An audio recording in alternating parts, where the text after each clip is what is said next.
जय हिंद दोस्तों। आज हम एक महान पुलिसकर्मी तुकाराम ओंबले के बारे में जानेंगे कि उन्होंने कैसे अपना जीवन देकर कसाब को पकड़ा।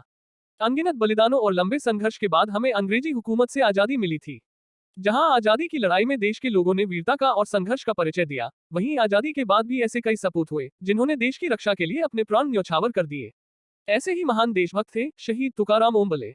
तुकाराम ओंबले ने कई गोलियां लगने के बाद भी मुंबई हमले के दौरान एकमात्र जीवित पकड़े गए आतंकी कसाब पर अपने बाजुओं की जकड़ को ढीला नहीं पड़ने दिया था। हिंदुस्तान की खुशहाल सरजमी को अपने नापाक इरादों और दहलाने की सोच के साथ 10 आतंकवादी 26 नवंबर 2008 को समुद्र के रास्ते पाकिस्तान से मुंबई पहुंचे थे। ये आतंकवादी लश्कर ए तैयबा से जुड़े हुए थे और उन्हें बकायदा प्रशिक्षण दिया गया था। सारे आतंकवादियों के पास अत्याधुनिक हथियार थे। मुंबई पहुंचकर इन आतंकवादियों ने पहले छत्रपति शिवाजी टर्मिनल और लियोपोल्ड कैफे में लोगों की अंधाधुंध जाने ली।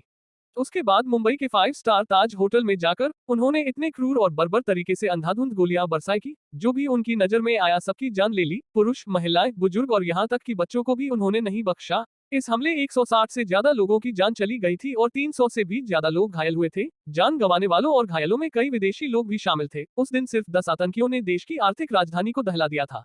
आतंकी हमले को लगभग काबू में कर लिया गया था। भारत के सशस्त्र बल के कई जवानों ने अपनी शहादत लेकर आतंकियों को मार गिराया था। दूसरी ओर आतंकी कसाब अपने एक साथी के साथ अपने एक साथी के कार से कहीं दूसरी जगह जाकर आतंक फैलाने निकला था। जब वह एक चेकपोस्ट पर पहुंचा तो दोनों आतंकियों और पुलिस के बीच जमकर गोलीबारी हुई। इसी चेकपोस्ट की रखवाली में तैनात थे तुकाराम ओंबले। पुलिस की गोलीबारी में एक आतंकी तो मारा गया, लेकिन कसाब ने आत्मसमर्पण करने का इशारा किया। असल में वह झूठा नाटक कर रहा था। जैसे ही पुलिसकर्मी उसके नजदीक पहुंचे उसने गोलीबारी शुरू कर दी।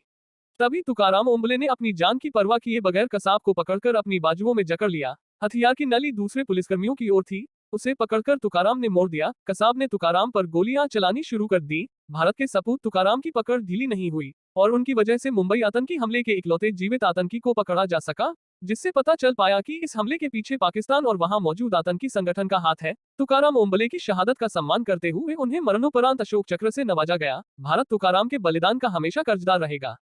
तुकाराम ओंबले मुंबई पुलिस में एक सामान्य जवान थे, लेकिन वह भली भांति जानते थे कि उनके कंधों पर कितनी बड़ी जिम्मेदारी है। अपनी ड्यूटी को लेकर वह बहुत संजीदा थे। इसके अलावा वह अपने साथियों की बहुत फिक्र करते थे। कसाब को पकड़ने के दौरान भी उन्होंने अपने साथियों की जान बचाने के लिए उसके हथियार की नली पकड़कर मोड़ दी थी। वह हिम्मत और देशभक्ति का पर्याय थे। भारत भूमि को अपने बेटे शहीद तुकाराम ओंबले पर गर्व है।